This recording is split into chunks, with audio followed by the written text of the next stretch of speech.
கடும் சொல்லால் பல பேர் வதைத்தார்கள், கல்லால் சில பேர் அடித்தார்கள். கடும் சொல்லால் பல பேர் வதைத்தார்கள், எல்லா துயரத்தையும் சகித்தார். நபி அல்லாஹ் ஒருவனென்றே உரைத்தார். தாயிப் நகரத்து வீதியிலே எங்கள் தாஹா ரசூல் நபி நடக்கையிலே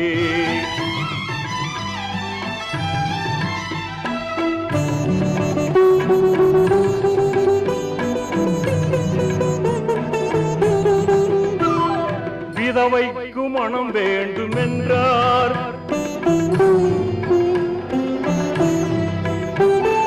விதவைக்கு மனம் வேண்டுமென்றார்.